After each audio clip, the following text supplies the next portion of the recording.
నమస్కారం, welcome to I dream. నేను మీ విజిత. ప్రస్తుతం మనతో పాటు ఉన్నారు ప్రముఖ ఆధ్యాత్మికవేత్త, శ్రీ విద్యా ఉపాసకులు, ఎంతో మందికి మంత్రోపదేశం చేసిన గురువుగారు శ్రీ గురు కరుణామయ్య గారు మనతో పాటు ఉన్నారు. ఇప్పుడు గురుగారితో మాట్లాడి మన సందేహాలన్నింటినీ నివృత్తి చేసుకుందాం. నమస్కారం గురుగారు. శ్రీమాత్రే నమః. గురుగారు, ఇంట్లో ఎవరైనా చనిపోయినప్పుడు వాళ్ళకి సంబంధించిన వస్తువులన్నీ తీసి బయట పడేయలేము. ఆ వస్తువులన్నీ ఇంట్లో వాళ్ళకి సంబంధించిన వాళ్ళు ఎవరో ఒకరు వాడుతుంటారు. అలా వాడటం కరెక్టేనా? అసలు వాడటం వల్ల ఏమైనా దోషం అనేది కలిగే అవకాశం ఉంటుందా?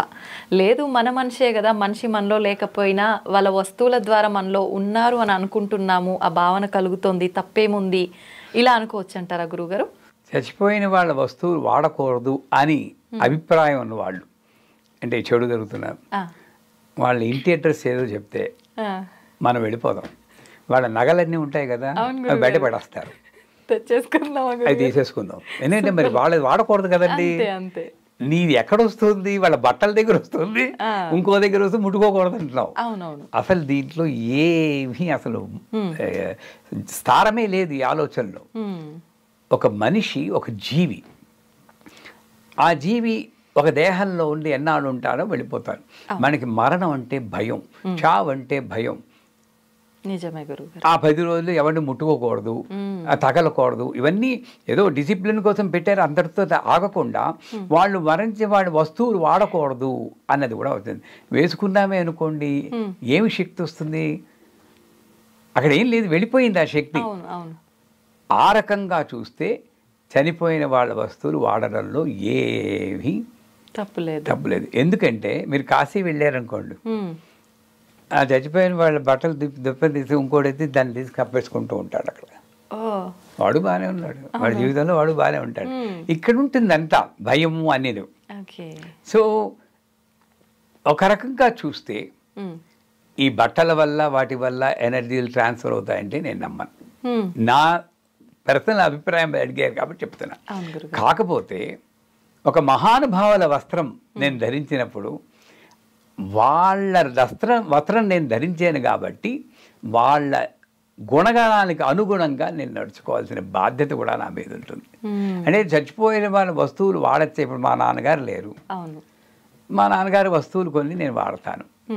వాడినప్పుడు నా యొక్క అభిప్రాయం ఏంటి? నా నాన్న నాతోటే ఉన్నారు అని ఒక ఆనందం వస్తుంది. పైగా మా నాన్నగారు ఎలాంటి జీవితం గడిపారో, పొదుపుగా, ఎవరి దగ్గర పైసా అప్పు లేకుండా అది ఆ కళ్ళజోడు ఏదైనా పెట్టుకుంటే నాకు అది గుర్తొచ్చి సాధ్యమైనంత కంట్రోల్ చేసుకోవడానికి ఖర్చుని అప్పుడప్పుడు ప్రయత్నించాను. ఆ రకంగా వాళ్ళ మంచి గుణగణాల్ని నేను గుర్తు చేసుకోవడానికి ఒక పరికరంగా మనం ఉపయోగించవచ్చు. ఒకటే అమ్మ, మనం ఒక సిద్ధాంతాన్ని పాటిస్తే పూర్తిగా పాటించాలి. అవును గురుగారు. మీరు ఇందాక చెప్పినట్టు వాళ్ళ వస్తువులు వాడకూడదంటే బంగారము, వెండి ఇవన్నీ కూడా ఎవడు వాడకుండా బయటికి దొరికేయాలి. అలా కాకుండా అవి వాడచ్చు, బట్టలు వాడకూడదు అంటే విలువైన వాటికి తప్పు లేదు. పోయిన వాళ్ళది ఆ కర్మలన్నీ వెళ్ళిపోతుంది, అప్పటితో వెళ్ళిపోయింది. వాళ్ళ గుర్తుగా నేను మైండ్లో ఏదో సెంటిమెంటల్గా పెట్టుకుని వాడుకుంటే వాళ్ళకి గౌరవంగా వాడుకోవచ్చు, తప్పులేదు. లేదా వాళ్ళ పేరు మీద ఇంకో అనాథ తరణాలకో ఎవరికో లేని వాళ్ళకి డొనేట్ చేసేయచ్చు. అది కూడా వాళ్ళ పేరు మీద ఒక భక్తిభావంతో చేయాలి. కానీ అది ఉంటే నాకేదో చెడు జరుగుతుంది, ఉన్నన్నాళ్ళు ఓహో అని పూజించావా, వాడు వెళ్ళిపోగానే అది ముట్టుకుంటే నాకు చెడు, ఎక్కడుందమ్మా ఇందులో న్యాయం? ఆ మనిషి వెళ్ళిపోయాక బట్టల్లో చెడు వచ్చేస్తుందండి? లేదు. నిజంగా వాడు మంచివాడు అయితే బట్టల్లో కూడా మంచివాళ్ళు ఉండాలి, మంచితనం ఉండాలి. ఎక్కడో ఆలోచనలో పొరపాటు ఉంది. అంచేత రెండే మీకు పరిహారాలు చెప్తున్నాను. ఒకటి పరిష్కార మార్గాలు, ఒకటి మీరు ధైర్యంగా వాళ్ళని గుర్తు చేసుకుంటూ, మా నాన్నగారు మా గురువు గారి బట్టలన్నీ నేను వేసుకుంటాను, ఆయన వెళ్ళిపోయారు, అది ముట్టుకున్నప్పుడు గురువు గారే కాగలించుకున్నట్టు ఉంటుంది. ఆ భావంతో పర్ఫెక్ట్ వేసుకోవచ్చు. లేదా ఇంకోళ్ళకి దానం ఇచ్చేయండి మొత్తం అంతా, అంతే, ఇంక్లూడింగ్ ఇవి. అది సాధ్యం కాదు గురువు గారు. చేయమనండి, మరి మీ వాళ్ళు ఒకటే రూల్ కదా. దానం ఇచ్చేస్తే వాళ్ళు బతుకుతారు. కానీ ఆ దానం ఇచ్చేటప్పుడు ఇవి మాత్రమే ఇస్తాను, అవి ఇవ్వను, అదైతే నాకు ఏదో కర్మలు అంటుకుంటాయంటే ఆ భయపడడం పోయిన వాళ్ళని అగౌరవపరచడమే కానీ మరొకటి కాదని మనవి. గురుగారు, ఇప్పుడు మామూలుగా ఒకరి చెప్పులు ఒకరు వేసుకుంటే వాళ్ళకున్న ఏదైతే శని అనేది ఉందో అది వీళ్ళకి వస్తుంది అని చెప్పి అంటుంటారు కదా గురుగారు, మామూలుగా బ్రతికి ఉన్నప్పుడు.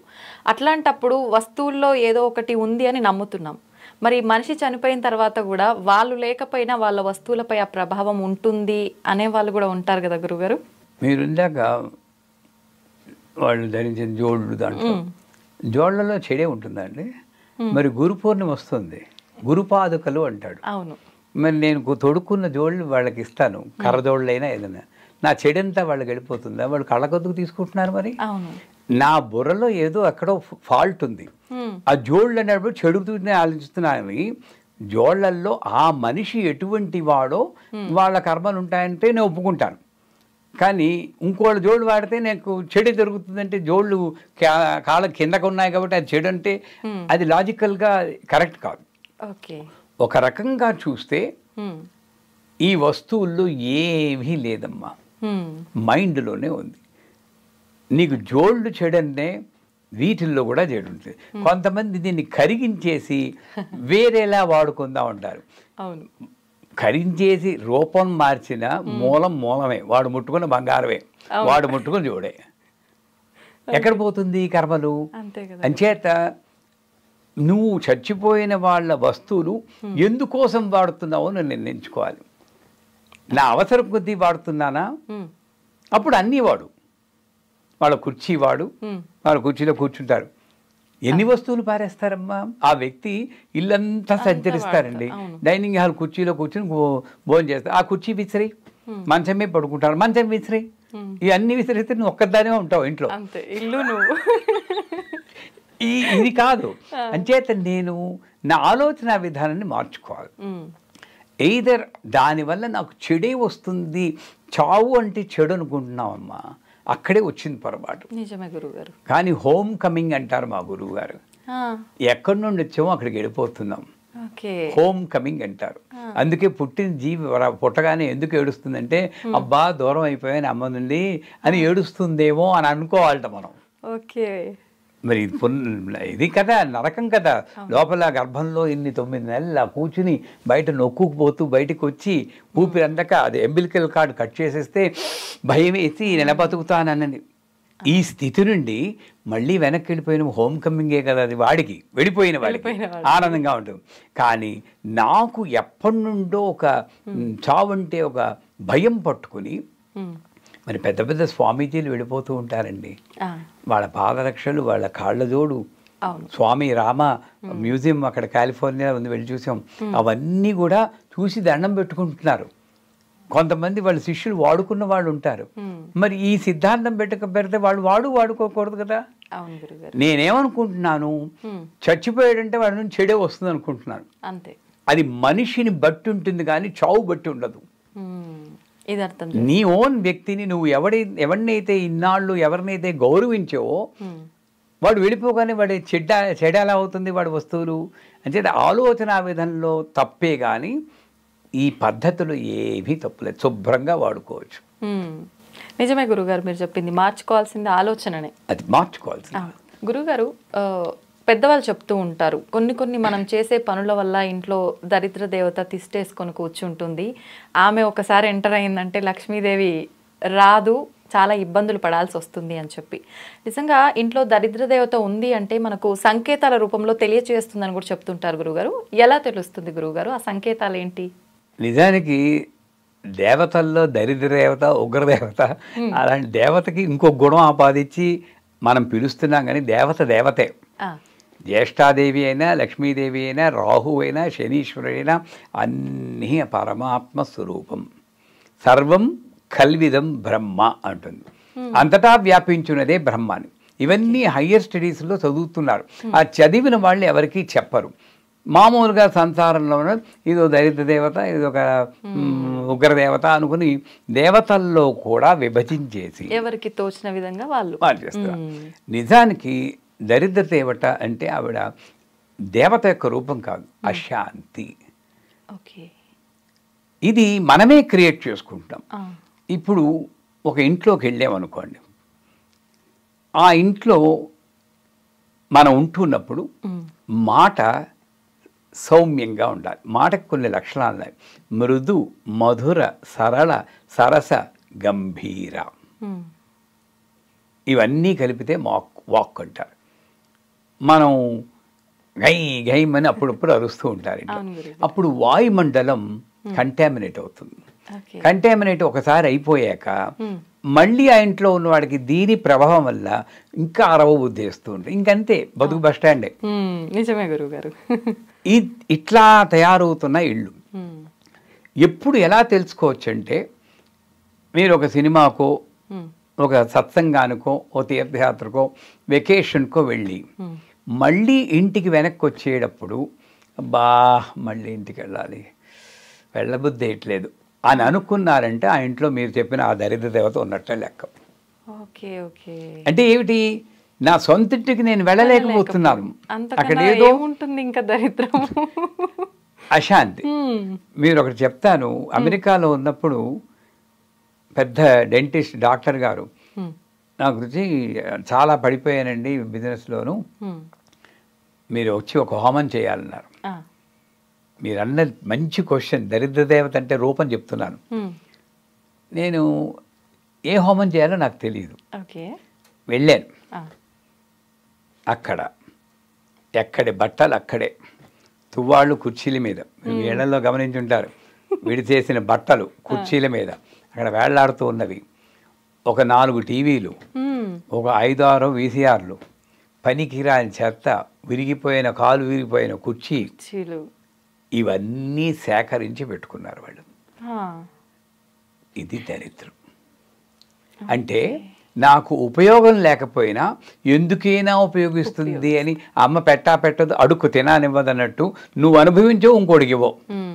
పోనీ భోగిమంటలోనే పారేసావా అంటే అమ్మో సెంటిమెంట్, మా తాతగారు ఆయన ఇచ్చారు, ఈ కాలు విరిగిన కూర్చుని నేను ఎలా పెట్టుకుంటాను, ఈ భావంతో నేను జంక్ చేర్చుకుంటున్నాను. నేను ఒకటే అన్నాను, అమ్మ నేను ఒక పని చెప్తాను, నెల రోజుల తర్వాత మళ్ళీ వస్తాను, నాకు ఇంట్లో ఒక వస్తువుకి ఒకటే ఉండాలి, టీవీ అంటే ఒకటే ఉంచండి, మిగతా అన్ని కొత్త వండి ఇచ్చేయండి ఇంకోటికి. ఎందుకంటే ఇనుము పర్టికులర్గా వస్తువు మీరు ఒక చోట పెట్టి దాన్ని 6 నెలల పాటు తొడకపోయినా కదపకపోయినా వాడకపోయినా అక్కడ ఈ దరిద్ర దేవత అనబడే, నేను చెప్పను, అలాంటి ఎనర్జీ వచ్చేస్తుంది.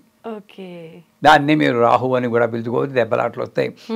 ఏ ఇంట్లో అయినా సరే శుభ్రంగా ఉండాలి. సో నా ఇంట్లో దరిద్ర దేవత ఉంది అని ఎలా తెలుసుకుంటాను అంటే, అశుభ్రంగా ఉండి ఒక్క రూములో ఉండొచ్చమ్మా, నాకు డబ్బులే ఉండక్కర్లేదు, ఆ ఒక్క రూముని ఒబ్బిడిగా పెట్టుకుని చక్కగా డెకరేట్ చేసుకునే 3 మంది ఉంటారు. నీట్గా ఎక్కడ ఉన్న వస్తువుని అక్కడ పెట్టేస్తే అక్కడికి వెళ్ళగానే ఒక మనశ్శాంతి ఉంటుంది. దరిద్ర దేవత బయట లేదు, ఇక్కడ ఉంది, మన ఆలోచనలో ఉంది. నేను శుభ్రంగా ఉండాలి. మీరు అనకూడదు కానీ చూసి వాళ్ళు క్షమించాలి. ఇళ్లలోకి వెళ్ళినప్పుడు ఓ పాత లుంగి ఒకటి కట్టేసుకుంటాడు ఆ మహానుభావుడు, పైన చొక్కా వేసుకోడు, ఇక్కడ తువాల పడిపోతుంటుంది. ఎవరైనా కొత్త వాళ్ళు వచ్చినా బిడియము ఏమి ఉండదు. ఆ చూసి వాడికి వచ్చిన వాడికి కొంచెం ఇబ్బంది పడుతూ ఉంటారు.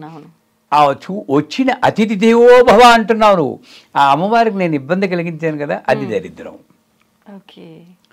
ఈ మామూలుగా డ్రెస్ చేసుకోలేమా మనం? చేసుకోవచ్చు. ఆ అమంగళంగా నేను ఎందుకు ఉండాలి? అంచేత ఇంట్లో దరిద్ర దేవత ఉంది అని ఎలా తెలుసుకోవాలంటే, నెంబర్ 1, నాకు మనశ్శాంతి లేకుండా అయిన దానికి కాని దానికి దెబ్బలాడుకుంటున్నప్పుడు ఆ ఇంట్లో ఉంది. దరిద్ర దేవత అంటే డబ్బు మాత్రమే కాదు, డబ్బు ఎలాగైనా వస్తుంది. 10 రూపాయలు ఉన్న రిక్షావాడు కూడా తాగేసి శుభ్రంగా కాళ్ళు ముందు సీటు పెట్టుకుని ఇలా పడుకుంటాడు. లక్షలు ఉన్నవాడు కూడా కొట్టుకు చచ్చిపోతూ ఉంటాడు ఇంట్లో. ఎవడు దరిద్రదేవత ఉంది? వీడి దగ్గర, వాడి దగ్గర, డబ్బున్న వాళ్ళ దగ్గర. అవునా కదా? మరి దరిద్రదేవత అంటే ఏమిటి? డబ్బా కాదు, మనశ్శాంతి. అది నా చేతుల్లోనే ఉంది. దానికి మళ్ళీ దేవతను పూజించక్కర్లేదు. అడ్జస్ట్ అయిపోతూ దెబ్బలాట లేకుండా నేను ఉన్న వాళ్ళతో, భర్తతో అడ్జస్ట్ అవ్వాలి, భార్యతో అడ్జస్ట్ అవ్వాలి, పిల్లలతో అడ్జస్ట్ అవ్వాలి, అందరితోటి అడ్జస్ట్ అవ్వడానికే నేను పుట్టాను, మార్చడానికి కాదు.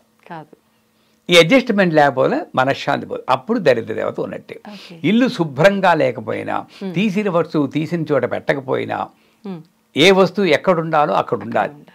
అది లేకుండా వేరే చోట ఉన్నా, ఇందాక చెప్పినప్పుడు ఇనప వస్తువులు మన శుభ్రం చేయకుండా అట్లానే ఉంటాం. ఇంకోటి, పూజ గదిలో ఇవి అగరత్తులు వెలిగిస్తారు, ఆ భస్మం అంతా కింద కారిపోతూ ఉంటుంది. అరటిపండు తొక్కలు క్లీన్ చేయరు. మరి ఎక్కడ ఉంటుందండి లక్ష్మి చెప్పండి?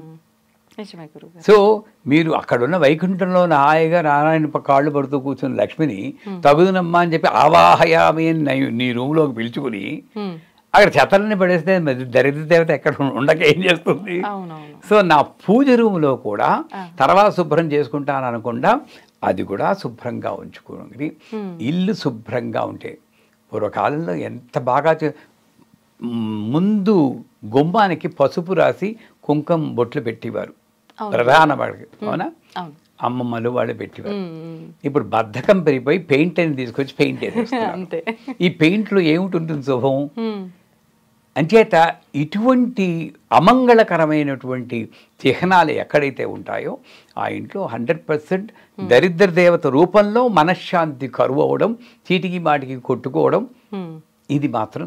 దీంతో పాటు న్యాచురల్గా ఇది సరిగ్గా లేకపోతే రోగాలు వస్తుంటాయి. అంచేత అలా అలా అలా అలా పడిపోతుంది. దీని మూల కారణం ఏ దేవత కాదు, మనమే ఆ మూల కారణం. అంటే దీని నుండి తప్పించుకోవాలంటే ఇంటిని శుభ్రంగా ఉంచుకోండి, ఉన్న వాళ్ళతోటి మ్యాక్సిమం అడ్జస్ట్ అవ్వడానికి ఉండండి. రెండే మన జీవితంలో, యాక్సెప్ట్, అడ్జస్ట్ ఆర్ క్విట్. ఉండి కొట్టుకోవద్దు. గురువుగారు చాలా శాంతంగా చక్కగా ఎప్పుడు చూసినా నవ్వుతూనే కనిపిస్తూ ఉంటారు, అవును కదా గురుగారు? టీవీ కదా, నవ్వకపోతే కుదరదు. లేదు గురుగారు, టీవీ కాదు, ఆఫ్ స్క్రీన్ కూడా మీరు ఇలాగే నవ్వుతూ ఉంటారు యాక్టివ్గా. షూట్లో కూడా చూస్తుంటా కదా గురుగారు, నేనన్నా ఇబ్బంది పడుతుంటా టాపిక్స్ చేయడానికి ఇంకెంతసేపు అనే టైప్లో, కానీ మీరు మాత్రం అస్సలు కదలకుండా మెదలకుండా నవ్వుతూ హుషారుగా చేసేస్తుంటారు. ఎలా అంటే చిన్న పిల్లలు, 20 ఏళ్ళ పిల్లలు ఎంత హుషారుగా చలాకీగా ఉంటారో అంత చలాకీగా శాంతంగా. ముఖ్యంగా చెప్పాలంటే ఈ రోజుల్లో ప్రతి ఒక్కరిలో కూడా ఈ శాంతము, ఈ నవ్వే మిస్ అవుతున్నాయి గురుగారు. ఇవన్నీ ఉంటేనే మనశ్శాంతి ఉంటుంది. ఇవన్నీ ఉండాలి అని, మనశ్శాంతి ఉండాలి అంటే ఇవన్నీ ఉండాలి. ఎలా సాధ్యపడుతుంది గురువుగారు? ఇంటికి వెళ్ళాక మా వాళ్ళని దిష్టి తీయమంటాను.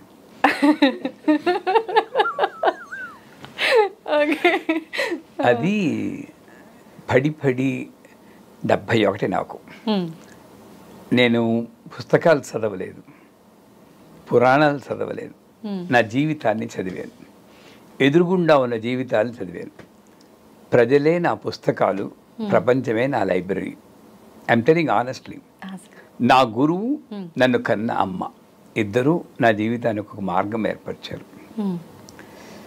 సో ఆ సాధన ద్వారా కేవలం పూజ చేస్తేనే కాదు, ఇది నాకు ఒక sweet diversion from the materialistic life. Sweet diversion.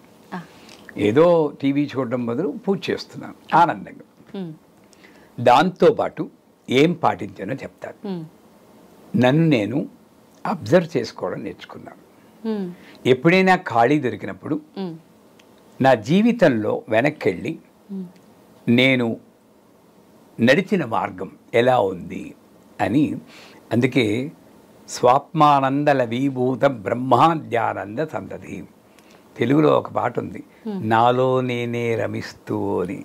మీకు ఆ పాట తెలుసా? జగమంత కుటుంబం నాది, ఏకాకి జీవితం నాది.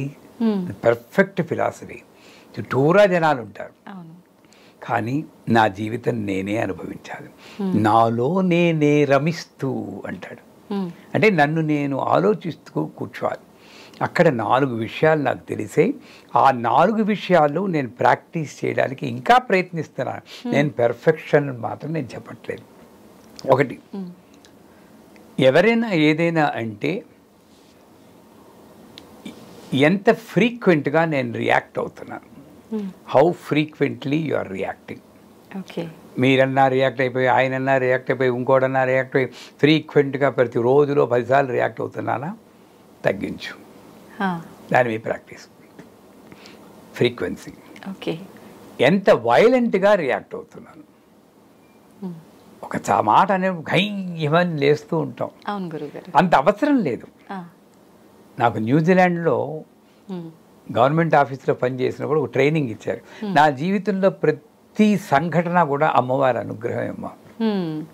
నేను న్యూజిలాండ్లో ఉద్యోగం చేసినా, అమెరికాలో ఉద్యోగం చేసినా దాని నుండి నేను నేర్చుకున్నాను తప్పితే భుక్తికి మాత్రమే నేను చేయలేదు. ఓకే.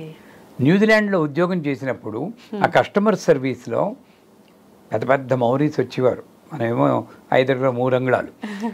వాళ్ళు వచ్చి ఎందుకు ఇవో నాకు బెనిఫిట్, నా డబ్బు ఎందుకు రావు అని గవర్నమెంట్ శాంక్షన్లని నేను ఆపేస్తే కొట్టడానికి వచ్చేవారు. కంప్యూటర్ బద్దలు కొట్టేసేవాడు. మాకు ఒక ట్రైనింగ్ ఇచ్చారు. అటువంటి పరిస్థితుల్లో కూడా రియాక్షన్ వైలెంట్గా ఉండకూడదు. ఓకే. సో నా స్టేట్మెంట్ ఎలా ఉండాలో వాళ్ళు ట్రైనింగ్ ఇచ్చారు. What you say may be correct. నువ్వు అంటే చాలా కరెక్ట్. వాడికి అప్పుడు ఈగో సాటిస్ఫై అయిపోతుంది. What you say may be correct. మన ఏంటి కాదు, చాలా తప్పు నువ్వు చేసేది. Violent reaction. వాడి అసలే మండుకుతూ ఉన్నాడు, నువ్వు ఇంకొంచెం ఆజ్యం పోస్తున్నావు. ఆ training what you say may be correct. మీరు నా మీద అరుస్తున్నాను అనుకోండి, విదిత నాదే చాలా కరెక్ట్. అసలు నేను నీ పొజిషన్లో ఉన్నాను అనుకో, బ్రహ్మాండంగా అరుస్తాను. నువ్వు చాలా శాంతం.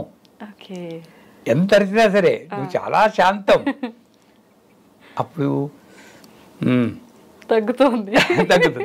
అప్పుడు నేను చెప్పాలని చెప్తాను.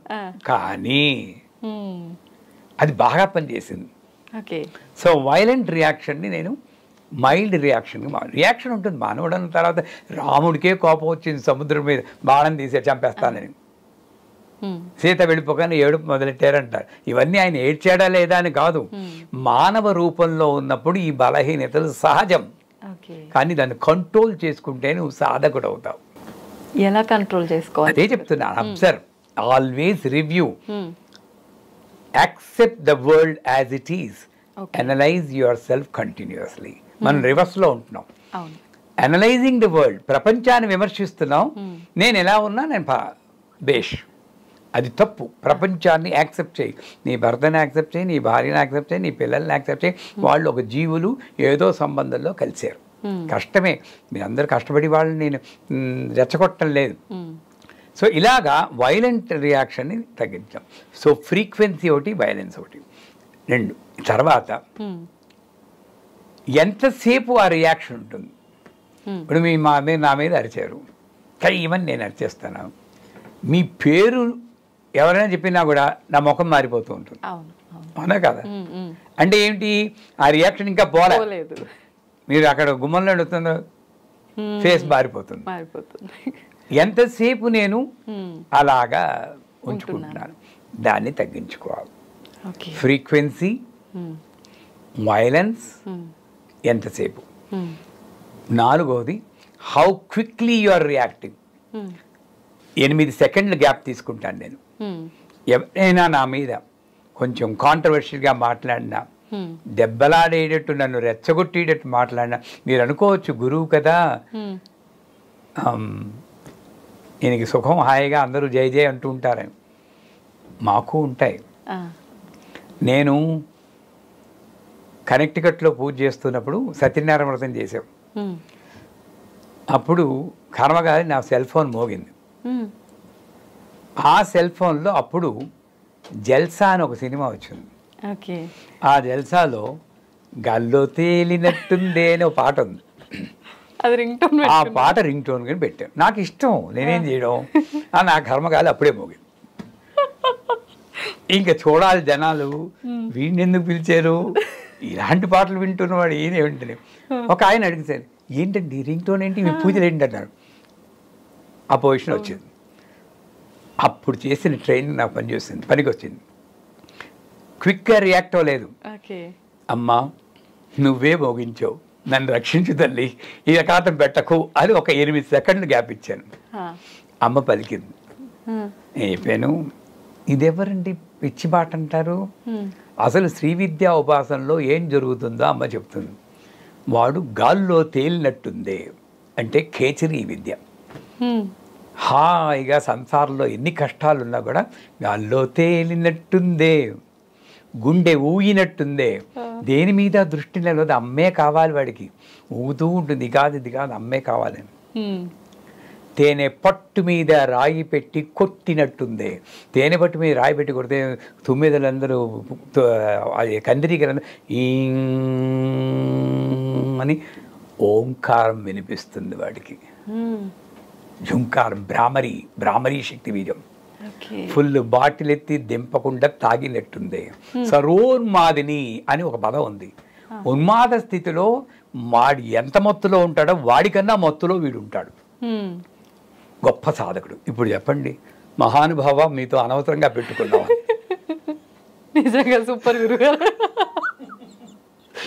అందుచేత అంటే నేను ఏదైనా సరేనండి అమ్మ మనకి నేర్పుతూ ఉంటుంది. ఈ 4 నేను పాటించాను. హౌ ఫ్రీక్వెంట్లీ ఐఎమ్ రియాక్టింగ్, ఎంత తరచుగా రియాక్ట్ అవుతున్నాను, ఎంత వైలెంట్గా ఎంత ఉగ్రంగా రియాక్ట్ అవుతున్నాను, ఎంతసేపు ఆ రియాక్షన్ పెట్టుకున్నాను, ఎంత త్వరితంగా రియాక్ట్ అవుతున్నాను. ఈ 4 కంట్రోల్ తీసుకుంటే ఈ నవ్వు ఫేస్ అలాగే ఉంటుంది. తప్పదు. నేను పెట్టి వీడియో కూడా కొంతమంది ఏ కమర్షియల్ చాలామంది గురువులు బయలుదేరారు, నేను నమ్మకండి అని పెట్టివాడు అంటారు. మా వాళ్ళు ఆ కమెంట్ తీసేయమంటారు. తీయద్దు, పెద్ద ఇంటి ముందు గుమ్మడికాయ కడతారు కదా, ఆ గుమ్మడికాయ అది అన్నారు. ఓకే. అంటే లైఫ్ని ఈజీగా తీసుకోవడం అన్నది మా గురువుగారు నేర్పించారు, మా అమ్మ నేర్పించింది. నాకు కష్టాలు లేవా అంటే మీలాగే నాకు కష్టాలు ఉన్నాయి, అందరి మనిషిన ద్వారా కష్టాలు ఉంటాయి, కానీ సఫరింగ్ లేదు. Pain is different, suffering is different. బాధపడను, నా కర్మ నేను అనుభవిస్తున్నాను. అందుచేత నాకు ఏ కష్టం వచ్చినా సరే నా కర్మను నేను అనుభవిస్తున్నాను. ఆవిడ్ని నేను పట్టుకుంటే నాకు బాధ లేకుండా చేస్తుంది. ఇప్పుడు ఒకటే, ఈ జన్మలో ఈ శ్రీ విద్యలో ఉన్నాను, ఇంకా కాస్త భోగాన్ని అనుభవిస్తున్నాను గురువు కింద, అందరూ జయ జయ అంటున్నారు. ఇప్పుడే నేను కర్మను అనుభవించకపోతే రేపు పొద్దున నేను వెళ్ళిపోయాక ఈ కర్మ అలాగే ఉండిపోతుంది, అది నన్ను వదలదు. ఇంకో జన్మ ఎత్తినప్పుడు ఈ కర్మ వస్తే అప్పుడు కర్మగాలి నేను భగవంతుని భక్తి లేకుండా ఉంటే, ఒకవేళ అది జరగదు, ఎవడు నన్ను రక్షిస్తాడు? ఆ భయం. ఇంకొకటి ఏంటంటే నన్ను రక్షించింది, మేము కాశీకి వెళ్ళినప్పుడల్లా కూడా పూజలతో పాటు హరిశ్చంద్ర ఘాట్లో పడవ ఆపుకుని ఆ దహనాలు చూస్తాం. ఆ బాడీని మా బాడీతో రీప్లేస్ చేస్తాం, ఫోటోషాప్లో రీప్లేస్ చేసినట్టు. రేపు పొద్దున్న నేను వెళ్ళిపోతే నా బాడీ అలాగే తగలవుతుంది. అది చూస్తాం. అంటే ఈ కొట్టుకోవడాలు, తిట్టుకోవడాలు, స్వార్థము, ఇవన్నీ కూడా ఇంతవరకే. ఇది వెళ్ళిపోయింది అనుకోండి. ఇప్పుడు నేను మీ షూటింగ్ అవ్వగానే నా శిష్యుడిని ఒకరిని పలకరించడానికి వెళ్ళాలి. పోయిన ఏడాదే వచ్చారు కాశీకి. ఏదో కళ్ళల్లో ప్రాబ్లం ఉందని చూపించుకోవడానికి డాక్టర్ దగ్గరికి వెళ్తే, ఇది కళ్ళ ప్రాబ్లం కాదు, బ్రెయిన్లో ఏదో ఉందని బ్రెయిన్ ఎంఆర్ఐ తీస్తే బ్రెయిన్ క్యాన్సర్ 5th స్టేజ్, 10 రోజుల కన్నా బతకవన్నారు. మామూలుగా ఉన్న మనిషి. ఇదే మన జీవితం. ఆ భయం నాకుంది. అంటే చచ్చిపోతానని కాదు, మంచి పని చేయాలంటే ఇప్పుడే చేస్తాను, నేను పోస్ట్ పోన్ చేయను. నా పూజలకు ముహూర్తాలు ఉండవు, నేను ముహూర్తం చూసుకోను. ఎప్పుడు పూజ చేయాలంటే అప్పుడే చేస్తా, ఎప్పుడు మంచి పని చేయాలనుకుంటే అప్పుడే. కర్మగాలు ఎవరి మీద కోపం వస్తే పోస్ట్ పోన్ చేసుకుంటాను, వాడిని తిట్టాలంటే.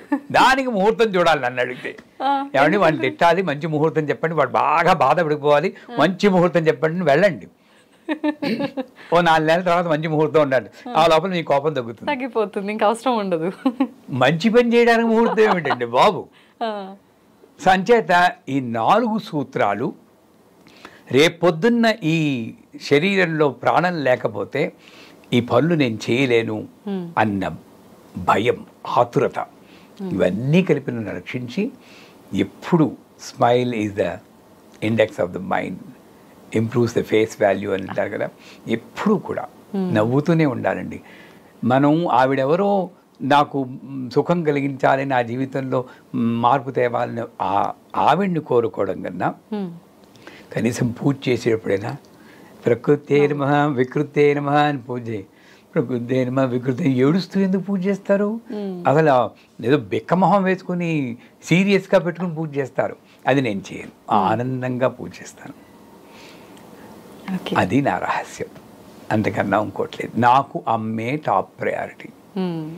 నా 25 ఏళ్ళప్పటి నుండి ఇదే పద్ధతి. ఇప్పుడు కాదు, 71 వచ్చిందని కాదు, 25 ఏళ్ళప్పుడు కూడా అమ్మే నా టాప్ ప్రయారిటీ.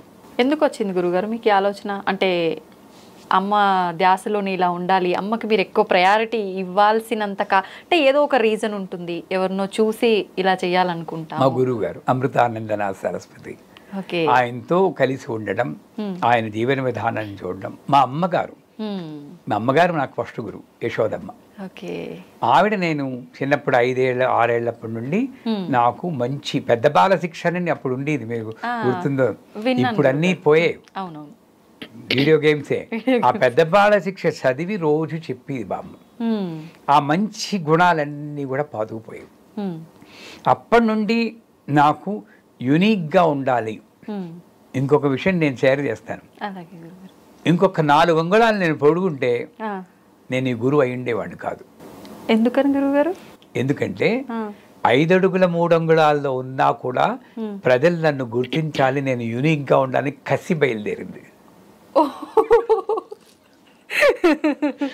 ఏం చేసినా యూనిక్గా ఉండాలి, ఒక పూజ చేస్తే యూనిక్గా ఉండాలి, మంత్రం చెప్తే యూనిక్గా ఉండాలి. ఆ విధానమే ఆహా ఇంకెవడు చెప్పలేడు అన్నట్లు ఉండాలని ఒక సటిల్ ఈగో నన్ను రక్షించింది. కామెడీగా ఉంది గురువుగారు. నేను ఒప్పుకుంటున్నాను కదా, నేనేం పోదు కొట్టడం లేదు. ఆ సటిల్, అందుకే ఇప్పుడు ఒక వ్యాఖ్యానానికి మరో వ్యాఖ్యానానికి సంబంధం లేదు. అదే ప్రశ్న మీరు రేపు 2 రోజుల తర్వాత ఇంకోది వస్తుంది. ఎందుకంటే రేపు ముందుగా చెప్పింది నేను చెప్పకూడదని ఇంకొకలాగా అదే అర్థం వచ్చేది చెప్తాను. ఇది నాకు ఒక వాగ్దేవత మంత్రం అని మా గురువు ప్రసాదించారు. ఆ మంత్ర ప్రభావం వల్ల ఈ శక్తి వచ్చిందని ఇప్పటికీ నమ్ముతాను. ఆ మంత్రం ఏమిటని అడగండి. అడగొద్దా గురుగారు? చెప్పకూడదా గురుగారు? అలా చెప్పకూడదని కాదు, ఖర్చు అవుతుంది. ఎందుకంటే ఖర్చు అంటే డబ్బులు కాదు. ఈ మంత్రం నేను చెప్తాను, కానీ రోజుకి 1000 సార్లు చెప్పాలి. దానికి సిద్ధపడితేనే ఆ మంత్రం ఇస్తాను. సిద్ధపడే వాళ్ళు ఉంటారు గురుగారు కొంతమంది, వాళ్ళ కోసం చెప్పేయండి మరి. ఇది ఇలా చెప్పేది కాదు, సిద్ధపడి వాళ్ళు దగ్గరికి రావాలి, వాళ్ళని నేను గమనించాలి. వాళ్ళు అప్పుడు అమ్మే చెప్తుంది పర్వాలేదు ఇమ్మని, అప్పుడు ఆ మంత్రం నేను అనుగ్రహిస్తాను. సో కేవలం మంత్రం చే జీవితాలు మారవమ్మా. మంత్రం మనకి జీవితాన్ని మార్చుకునే శక్తి ఇస్తుంది, మంత్రం డైరెక్ట్గా జీవితాన్ని మార్చదు. అది నా సిద్ధాంతం. ఓకే, నిజంగా చాలా నేర్చుకోవచ్చు గురువుగారు.